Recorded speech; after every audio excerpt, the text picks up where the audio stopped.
안녕하세요. 저는 댄입니다. 이번 튜토리얼에서는 초보자들에게 인기 있는 회계 소프트웨어인 제록시로를 사용하는 방법을 알려드리겠습니다.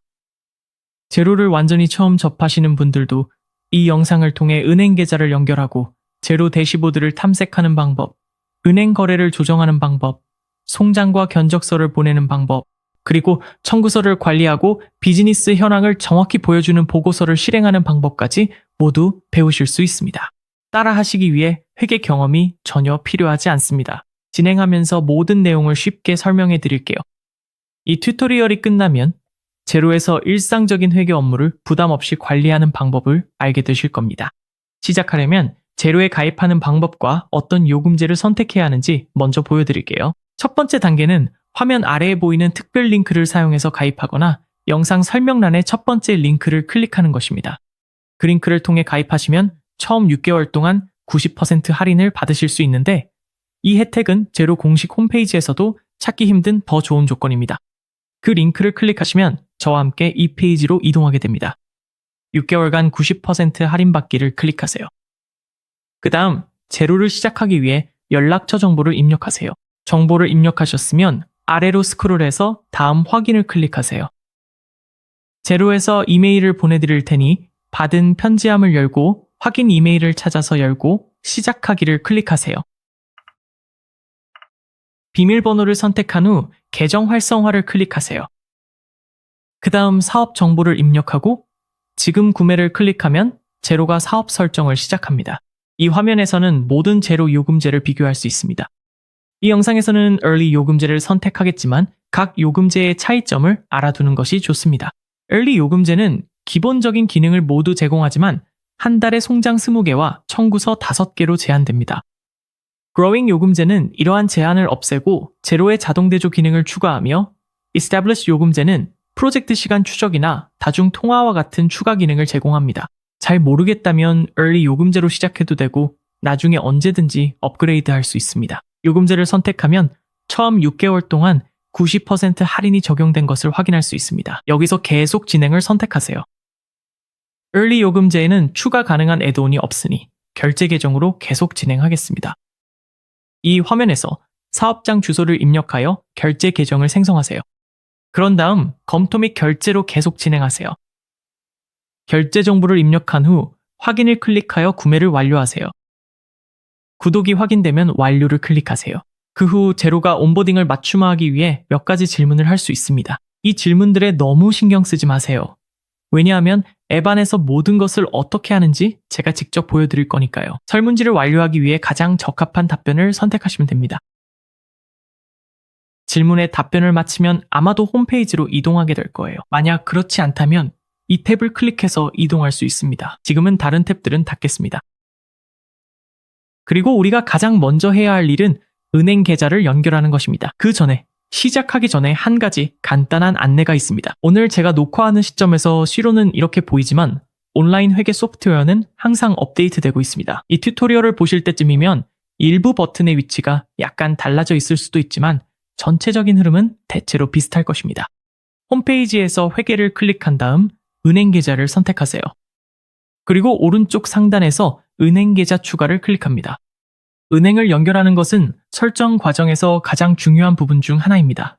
한번 연결하면 거래 내역이 자동으로 엑셀로 들어오기 때문입니다. 나중에 이 거래 내역을 사용해서 장부를 정확하게 유지할 수 있습니다. 여기에서 은행을 검색하거나 목록에 보이면 바로 선택하세요. 그런 다음 계속을 클릭하고 은행에 로그인하세요. 엑셀로는 플레이드를 사용해 안전하게 계정을 연결합니다. 로그인만 하면 거래 내역이 자동으로 들어오기 시작합니다. Stripe나 PayPal 같은 결제 서비스도 연결해두는 것이 좋습니다. 이렇게 하면 고객이 온라인으로 송장 결제를 할 수 있어 더 빨리 대금을 받을 수 있습니다. 설정을 위해 판매로 이동한 다음 온라인 결제를 선택하세요. 그런 다음 카드 결제 시작을 클릭하고 여기에 정보를 입력한 후 스트라이프 계정을 연결하는 단계를 따라 진행하세요. 이 과정을 마치면 설정에서 마지막으로 알아두어야 할 것은 계정 과목표입니다. 이 창을 닫고 회계 탭에서 계정 과목표를 선택하세요. 여기는 사업에 필요한 모든 계정이 미리 입력된 목록이며 계정은 사업 내에서 돈이 들어오고 나가는 항목별 카테고리라고 생각하시면 됩니다. 나중에 거래를 조정하거나 송장을 만들 때 이 목록에서 선택하게 됩니다. 초보자라면 여기서 크게 변경할 필요는 없겠지만 어떻게 추가하는지 보여드릴게요. 여기에서 계정 추가를 클릭하세요. 계정 유형으로는 재고를 선택하겠습니다. 코드와 이름, 설명을 입력하고 기본 세금 설정을 지정한 다음 저장을 클릭하면 됩니다. 모든 계정에서 이제 새로 만든 계정이 목록에 표시되는 것을 볼 수 있습니다. 이제 설정이 끝났으니 대시보드를 살펴보겠습니다. 화면 왼쪽 상단에서 홈을 클릭하면 돌아갈 수 있습니다. 여기가 엑시로에서의 홈 베이스입니다. 여기서는 한눈에 사업의 현황을 빠르게 파악할 수 있습니다. 이 설정 가이드를 닫고 싶다면 오른쪽으로 가서 숨기기를 클릭하세요. 이 대시보드에서 보이는 내용을 맞춤 설정하려면 오른쪽 상단의 홈페이지 편집을 클릭하세요. 여기에서 토글을 클릭해 원하는 위젯을 숨길 수 있고 드래그해서 자유롭게 배치도 변경할 수 있습니다. 레이아웃이 마음에 들면 완료를 클릭하세요. 아직 표시되지 않은 위젯을 추가하고 싶다면 홈페이지 편집을 클릭한 후 위젯 추가를 선택하세요. 이 위젯들 중 어느 것이든 다시 토글하여 켤 수 있고 완료를 클릭한 후 아래로 스크롤하면 해당 위젯이 추가된 것을 볼 수 있습니다. 변경 사항을 저장하려면 완료를 클릭하세요. 현재는 우리 데이터가 없으므로 예시 데이터를 사용해 대시보드를 미리 보고 싶다면 여기 라디오 버튼을 클릭하세요. 상단에는 시로의 주요 내비게이션 바가 보입니다.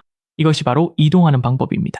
판매 탭에서는 인보이스, 견적서, 그리고 비즈니스로 들어오는 결제들을 관리할 수 있습니다. 구매에서는 나가는 청구서와 비용을 처리할 수 있습니다. 회계에서는 은행 계좌와 조정 기능을 찾을 수 있고 보고서에서는 모든 재무 보고서를 확인할 수 있습니다. 오른쪽 끝에 있는 플러스 아이콘을 사용하면 새 항목을 빠르게 생성할 수 있습니다.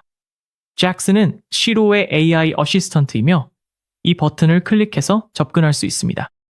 돋보기 아이콘을 사용하면 연락처와 거래 내역 전체를 검색할 수 있습니다. 이제 기본적인 사용법을 알았으니 시로에서 가장 중요한 기능 중 하나인 은행 계좌 조정에 대해 살펴보겠습니다. 작동 방식을 보여드리기 위해 실제 거래 내역이 있는 엑시로의 데모 회사로 전환하겠습니다. 이를 위해 조직 이름 옆에 있는 드롭다운을 클릭한 다음 데모 회사를 선택하세요. 데모 회사를 보고 있다면 다시 회계 탭으로 돌아가서 은행 계좌를 클릭하세요. 은행 계좌 조정은 장부를 정확하게 유지하는 방법이며 여기에서 조정할 준비가 된 당좌 예금 계좌 항목을 볼 수 있습니다. 시작하려면 29개 항목 조정을 클릭하세요. 엑셀론은 실제 은행 거래 내역을 왼쪽에 불러오고 여러분은 오른쪽에 있는 엑셀론의 기록과 이를 맞추는 역할을 하게 됩니다. 각 거래마다 3가지 간단한 질문에 답하게 됩니다. 누구와의 거래였나요? 무엇에 대한 거래였나요? 그리고 왜였나요? 모든 항목이 일치하면 보고서에 실제 재무 상태가 반영됩니다. 3가지 유형의 거래가 있습니다. 일부 거래는 시로가 이미 자동으로 일치시켜 놓았습니다. 다른 거래는 시로가 일치할 만한 항목을 제안해 줍니다. 그리고 마지막으로 일부 거래는 직접 수동으로 생성해야 합니다. 각 유형별로 하나씩 살펴보겠습니다. 가장 쉬운 거래는 초록색으로 표시됩니다. 이는 시로가 은행 거래와 기존 기록, 예수표나 송장 사이에서 정확히 일치하는 항목을 찾았다는 의미입니다. 확인하려면 OK를 클릭하기만 하면 되고 그러면 완료됩니다. 여기서 주의해야 할 한 가지 실수는 거래가 초록색으로 표시될 때 수동으로 새 항목을 만들지 않는 것입니다. 해당 기록은 이미 시로에 존재하므로 새로 만들면 중복이 발생하게 됩니다. 일부 거래는 정확히 일치하지는 않지만 익시로가 여전히 제안을 해줄 수 있습니다. 이런 거래를 찾기 위해 아래로 스크롤 해보겠습니다. 이 경우 엑시로가 수취인을 인식하고 이미 설정된 은행 규칙을 제안하고 있습니다. 은행 규칙은 반복적으로 발생하는 거래를 자동화할 수 있는 훌륭한 방법으로 매번 수동으로 분개할 필요가 없습니다. 규칙 편집을 마우스 오른쪽 버튼으로 클릭해서 새 탭에서 이 규칙을 열어 어떻게 작동하는지 살펴보겠습니다. 이 탭에 들어가면 엑시로가 확인하고 있는 조건을 볼 수 있습니다. 수취인이 일치하면 연락처가 자동으로 입력되고 올바른 계정에 할당됩니다. 이 탭을 닫고 규칙을 적용하려면 확인을 클릭하겠습니다. 다른 제한된 거래에서는 규칙이 없지만 시로가 충분한 정보를 바탕으로 일치할 만한 항목을 제안합니다. 원한다면 설명을 입력할 수 있고 그 다음 확인을 클릭해서 조정할 수 있습니다. 엑시로에서 일치하는 항목이나 제한이 없는 거래의 경우 직접 항목을 수동으로 생성해야 합니다. 그런 거래를 찾기 위해 아래로 스크롤해 보겠습니다. 여기에 연락처 이름을 입력하면 필요하다면 즉시 새 연락처를 생성할 수도 있습니다.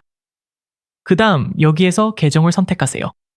드롭다운 메뉴에서 여행을 찾아 선택하겠습니다. 그 다음 간단한 설명을 추가할 수 있습니다. 설명란에 잠깐 시간을 들이는 것도 가치가 있습니다. 나중에 이 거래가 무엇이었는지 기억할 수 있도록 충분한 세부 정보를 추가하세요. 지금 명확하게 설명해두면 나중에 본인이나 회계사가 질문할 일이 줄어듭니다. 그런 다음 조정을 위해 확인을 클릭하세요. 이런 수동 입력은 소규모 일회성 비용에서 흔히 발생하며 시간이 지나면 엑스로가 귀사의 비즈니스를 학습하면서 점점 더 빨라집니다. 가장 좋은 습관은 자주 조정하는 것입니다. 그러면 최근 거래 몇 건만 처리하면 되기 때문에 몇 달치 거래를 한꺼번에 처리하는 것보다 훨씬 수월합니다. 이제 거래를 조정하는 방법을 알게 되었으니 이번에는 인보이스 발행에 대해 살펴보겠습니다. 이를 위해 다시 제조직으로 전환하겠습니다. 화면 상단으로 스크롤한 다음 드롭다운 메뉴에서 본인의 조직을 선택하세요. 이제 판매로 이동한 후 판매 개요를 클릭하세요. 여기가 비즈니스로 들어오는 모든 것을 관리하는 중앙 허브입니다. 여기에서 모든 인보이스와 결제 내역을 상태별로 한눈에 확인할 수 있습니다.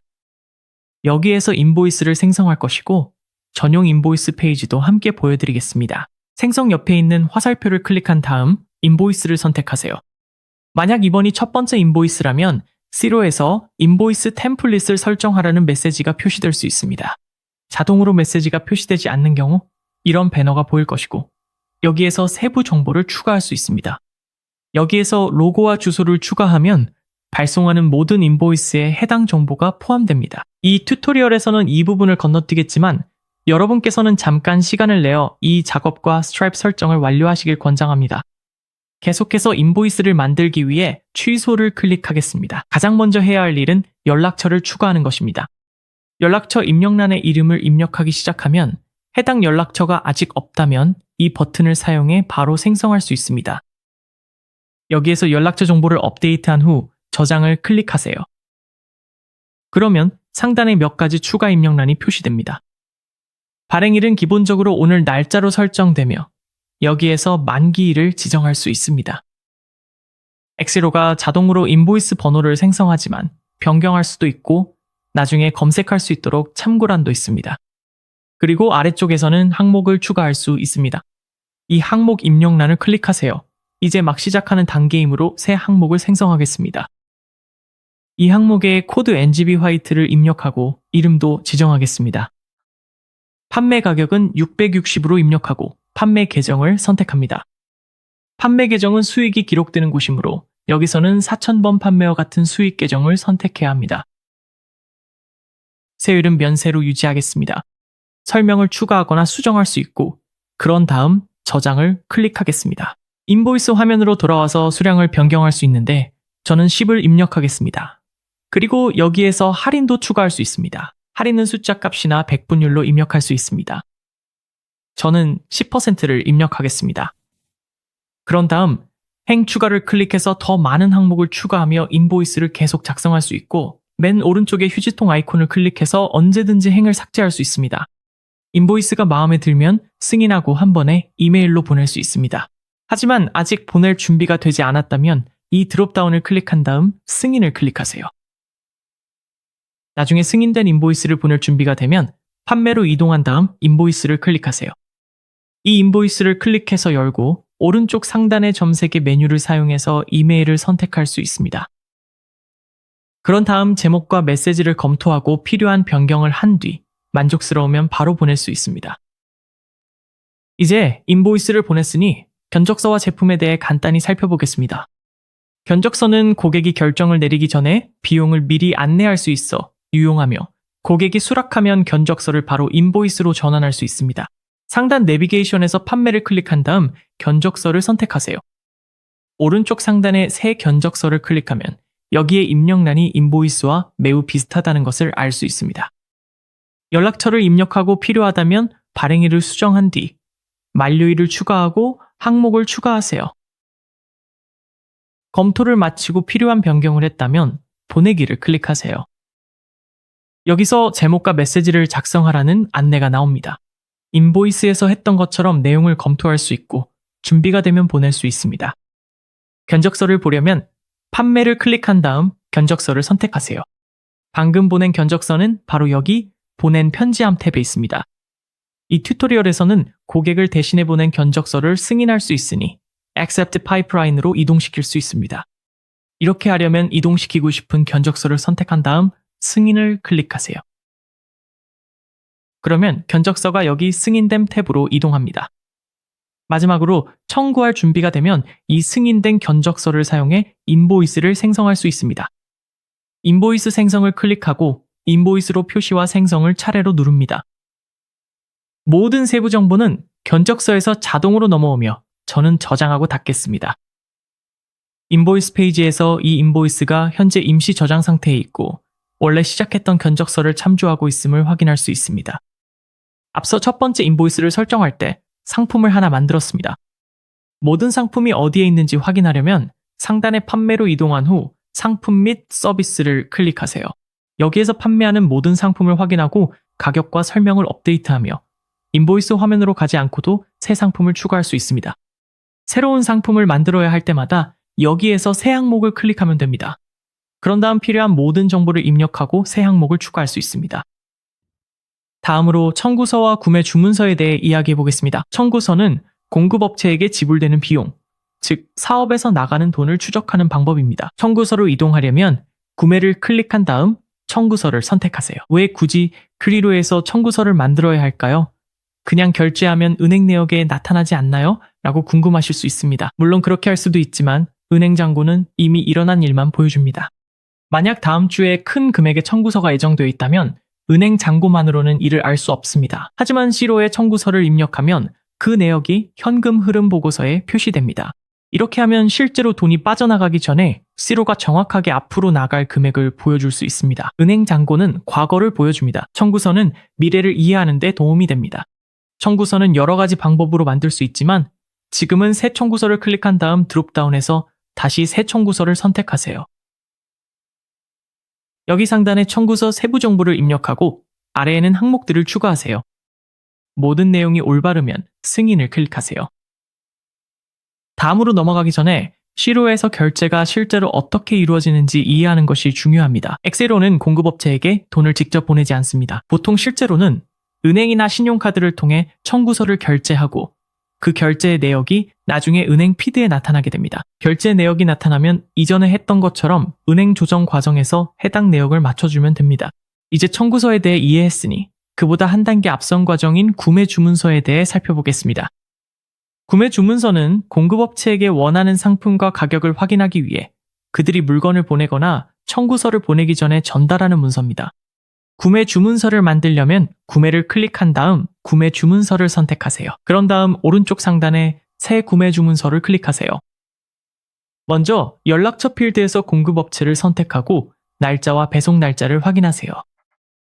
엑시로는 주문 번호를 자동으로 생성하며 그 아래에 주문할 품목들을 추가할 수 있습니다. 여기에서 배송 정보를 추가할 수 있습니다. 세부 사항이 모두 만족스러우면 승인을 클릭하여 구매 주문서를 확정하고 공급업체에 보낼 준비를 하세요. 승인 후에는 구매 주문서 화면으로 이동하게 됩니다. 여기에서 구매 주문서를 인쇄하거나 이메일로 공급업체에 보낼 수 있습니다. 나중에 배송이나 공급업체로부터 청구서를 받으면 이 구매 주문서로 돌아와 청구서 생성을 클릭하세요. 품목을 확인한 후 청구서 생성을 클릭하세요. 이렇게 하면 구매 주문서의 동일한 세부 정보를 사용하여 임시 청구서가 생성되어 모든 정보가 일관되고 시간을 절약할 수 있습니다. 세부 사항을 검토하고 실제로 받은 내용과 일치하는지 확인한 다음 마감일을 추가하세요. 그런 다음 승인을 클릭하면 청구서가 다른 청구서들과 함께 결제 대기 목록으로 이동합니다. 여기 지불할 청구서를 클릭하면 이러한 청구서들을 볼 수 있습니다. 청구서를 승인하는 것은 결제하는 것이 아닙니다. 단순히 해당 비용이 실제임을 확인하여 계정에 표시되도록 하는 것입니다. 이제 청구서에 대해 살펴봤으니 입력한 모든 정보가 하나로 모이는 리포팅을 살펴보겠습니다. 실제 데이터를 사용한 리포팅을 보여드리기 위해 다시 데모 회사로 전환하겠습니다. 리포트를 열기 전에 한 가지 빠른 안내를 드리자면 C로는 여러분이 입력한 정보만을 바탕으로 리포트를 생성하므로 아직 조정하지 않은 거래는 포함되지 않습니다. 만약 리포트가 이상하거나 불완전해 보인다면 먼저 조정 상태를 확인하세요. 이제 리포팅으로 이동해서 모든 리포트를 선택하세요. 여기에서 다양한 리포트 목록을 볼 수 있습니다. 옵션이 많지만 너무 부담 갖지 마세요. 실제로는 이 중 일부만 자주 사용하게 될 것입니다. 이 리포트들 중 원하는 것을 즐겨찾기로 표시할 수 있으며 즐겨찾기로 추가된 리포트는 리포팅 메뉴 상단에 표시되어 한 번의 클릭으로 쉽게 접근할 수 있습니다. 이제 대차대조표를 열어보겠습니다. 이 리포트는 특정 시점에서 여러분의 비즈니스 재정 상태, 즉 소유한 것과 빚진 것을 한눈에 보여줍니다. 또한 이 리포트를 활용해 리포트를 어떻게 맞춤 설정하는지도 보여드리겠습니다. 여기 위쪽에서 이 프리셋을 사용해 날짜 범위를 변경할 수 있습니다. 사용자 지정 날짜를 입력하거나 목록에서 선택할 수도 있습니다. 또한 비교 기간을 추가할 수 있는데 이는 월별, 분기별, 연도별로 숫자가 어떻게 변했는지 확인하는 데 유용합니다. 저는 분기와 3분기를 선택하겠습니다. 변경사항을 적용하려면 업데이트를 클릭하세요. 여기에서 필터를 클릭해 리포트를 필터링할 수도 있습니다. 필터를 선택하고 적용한 다음 업데이트를 클릭하세요. 데이터가 변경된 것을 볼 수 있고 필터가 리포트 헤더에 반영됩니다. 필터를 해제하려면 X를 클릭한 후 리포트를 다시 한번 업데이트하세요. 리포트를 공유해야 할 때는 PDF, 엑셀 또는 구글 시트 형식으로 내보낼 수 있습니다. 리포트를 원하는 대로 설정했다면 다른 이름으로 저장 드롭다운을 클릭하고 사용자 지정을 선택하세요. 리포트의 이름을 지정한 후 저장을 클릭하세요. 리포팅과 전체 리포트로 돌아가면 언제든 필요할 때 사용자 지정 탭에서 해당 리포트를 찾을 수 있습니다. 이렇게 하면 한 번만 조정하면 다시는 같은 작업을 반복할 필요가 없습니다. 이제 엑시로에서 일상 회계를 관리하기 위해 알아야 할 모든 것을 배웠습니다. 아직 가입하지 않으셨고 이제 시작할 준비가 되셨다면 설명란의 특별 링크를 통해 시로 첫 6개월 동안 90% 할인을 받을 수 있다는 점을 기억하세요. 더 배우고 싶으시다면 오늘 다루지 못한 몇 가지를 포함한 자세한 튜토리얼도 준비되어 있습니다. 다음 영상을 시청하시거나 아래 설명란에서 찾아보실 수 있습니다. 시청해주셔서 감사합니다. 다음 영상에서 뵙겠습니다.